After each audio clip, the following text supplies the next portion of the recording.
மற்றொரு அண்மை செய்தியை பார்த்து வருகிறோம். காஞ்சிபுரத்தில் தனியார் கல்வி நிறுவன அலுவலகத்தில் மாணவர்கள் தர்ணா போராட்டத்தில் ஈடுபட்டு வருகின்றனர்.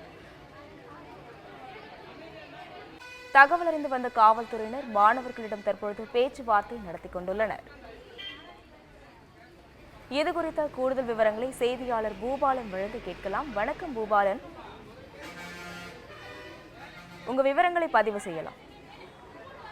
கண்டிப்பாக அஸ்வினி, காஞ்சிபுரம் செங்கோல் நீரோடை பகுதியில் அமைந்துள்ள பிரபல தனியார் நிறுவனமான அன்னமால் இன்ஸ்டிடியூட்டில் 100க்கும் மேற்பட்ட மாணவ மாணவிகள் கேட்டரிங் மற்றும் நர்சிங் படிப்பை பயின்று வருகின்றனர்.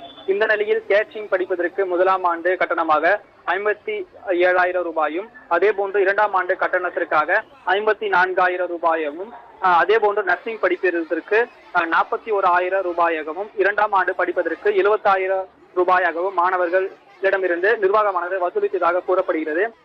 ஏற்கனவே இந்த நிறுவனத்தில் பணிபுரிந்த சாமுண்டீஸ்வரி மற்றும் பணியாளராக பணிபுரிந்த சசிகலா ஆகிய 2 நபர்களிடம்தான் இந்த மாணவர்கள் கட்டணத்தை செலுத்தியதாக கூறப்படுகிறது.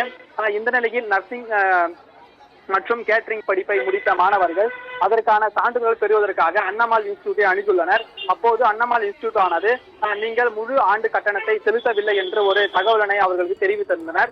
இதனால் அதிர்ச்சி அடைந்த மாணவர்கள் ஒன்று சேர்ந்து நாங்கள் இதே போன்று அன்னமால் இன்ஸ்டிடியூட்டில் பணிபுரிந்த சாமுண்டீஸ்வரி மற்றும் பணியாளர்களிடம் தான் நாங்கள் கட்டணத்தை கட்டினோம், ஆனால் நீங்கள் வரவில்லை என்ற ஒரு கேள்வியினை முன்வைத்துள்ளனர். அப்போது அன்னமால் இன்ஸ்டிடியூட் சார்பில் அவர்கள் ஏற்கனவே நின்று விட்டார்கள், அதற்கும் எங்களுக்கும் எந்த சம்பந்தம் இல்லை என்று கூறியுள்ளனர். இதனால் ஆத்திரமடைந்த கல்லூரி மாணவர்கள் நேற்று சாலை மறியலில் ஈடுபட்டு ஒரு பரபரப்பை உண்டாக்கினர். இதனால் காவல்துறை பேச்சுவார்த்தை அடுத்து அவர்களை காவல்துறை அழைத்து சென்று பேச்சுவார்த்தை எடுத்து அவர்கள் கலைந்து சென்றனர். இந்த நிலையில் மீண்டும் இன்று அன்னமால் இன்ஸ்டிடியூட் பகுதிக்கு ஒன்று திரண்ட மாணவர்கள் தங்கள் முடித்த சர்டிபிகேட்டை வழங்க வேண்டும், அதே போன்று முதலாம் ஆண்டு இரண்டாம் ஆண்டு பயிலக்கூடிய மாணவர்கள் தேர்வினை எழுதுவதற்காக ஆல் டிக்கெட் வழங்கப்படாமல் உள்ளதாக தொடர்ந்து வாக்குவாதத்தில் ஈடுபட்டனர்.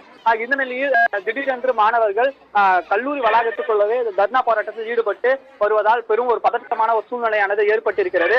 தகவல் அறிந்து வந்த காவல்துறையினர் தற்போது மாணவரிடமும் பெற்றோரிடமும் பேச்சுவார்த்தை நடத்தி வருகின்றனர். இப்பேச்சுவார்த்தை உடன்பாடு எட்டினால் மட்டுமே தர்ணா போராட்டத்தில் இருந்து விலகி செல்வதாகவும், இல்லாவிட்டால் தொடர்ந்து இதே போன்று தர்ணா போராட்டத்தில் ஈடுபட்டு வருவதாகவும் மாணவர் தரப்பில் தகவல் தெரிவித்திருக்கின்றனர். கூடுதல் விவரங்களுக்கு நன்றி பூபாலன்.